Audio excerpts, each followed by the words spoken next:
पिछले 10 वर्षों में प्रधानमंत्री नरेंद्र मोदी के नेतृत्व में देश ने विकास की रफ्तार पकड़ी है। अब देश विकास के रास्ते पर उड़ान भरने वाला है।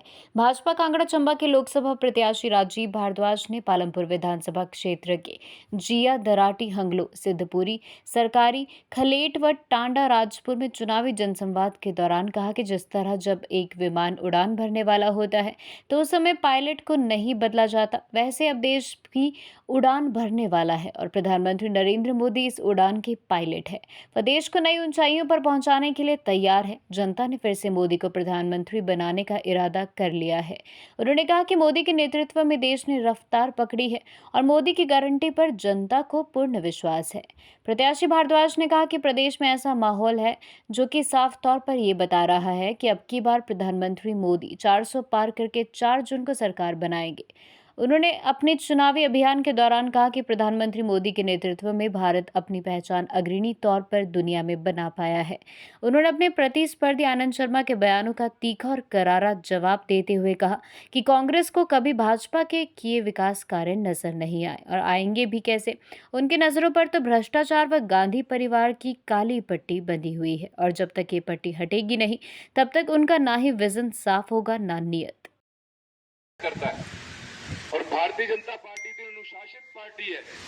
जिस कार्यकर्ता को जो आदेश होता है वो उस आदेश का पालन करते हुए सिपाही की तरह उस मोर्चे पर खड़ा हो जाता है।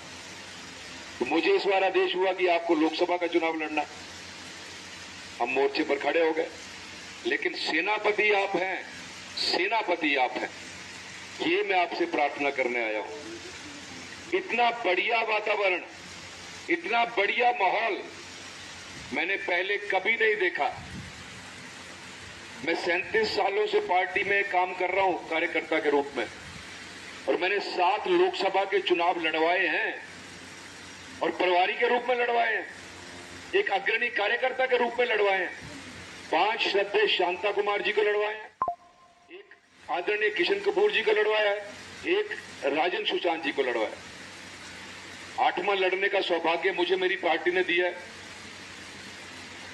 तो जो रणनीति हम जो कैंडिडेट होता था उसके लिए बनाते थे, इस बार मेरे लिए जो रणनीति बनानी है वो आपने बनानी। तो ये तो पहली प्रार्थना मैं आपके सामने ये करने आया, और ऐसा वातावरण, ऐसा माहौल मैंने पहले कभी नहीं देखा, पहले कभी नहीं देखा। जनता वोट करना चाहती है मोदी जी के लिए, जनता वोट करना चाहती है, लेकिन वो इंतजार कर रही है आपका कि कब भारतीय जनता पार्टी का कार्यकर्ता मेरे घर में आकर मुझे न्योता दे और मैं उठ के उसके साथ गली में, गांव में, कूचे में मोदी के तराने गा सकूं, मोदी जी के लिए वोट मांगने जा सकूं। इंतजार आपका हो रहा है, ये मैं आपसे प्रार्थना करना चाहता हूं। इतना कुछ है आपके पास बोलने के लिए, इतना कुछ बोलने के लिए। विश्व विख्यात छवि वाला नेता आपके पास है। ऐसा नेता आपके पास है जिसकी क्रेडिबिलिटी देश में 100% है, 100%। जिसकी विश्वसनीयता इस देश में 100% है, 100%। कोई भारतवर्ष नहीं कहता। हमारे तो वो प्रधानमंत्री है, हमारी पार्टी के नेता है। केवल भारतवर्ष नहीं, विश्व के किसी कोने में भी नरेंद्र भाई मोदी जाते हैं तो वो विश्व मोदी मोदी मोदी मोदी करना शुरू कर देता है। ऐसा व्यक्तित्व हमारे पास है, ऐसा व्यक्तित्व हमारे पास है। और उनकी विनम्रता देखिए, विश्व सम्मान नरेंद्र मोदी का करता है, और वो जो सम्मान उनको मिलता है उस सम्मान को वो डेडिकेट 140 करोड़ देशवासियों को कर देते हैं। वो कहते हैं कि ये सम्मान मेरा नहीं है, ये सम्मान 140 करोड़ मेरे देशवासियों का सम्मान है।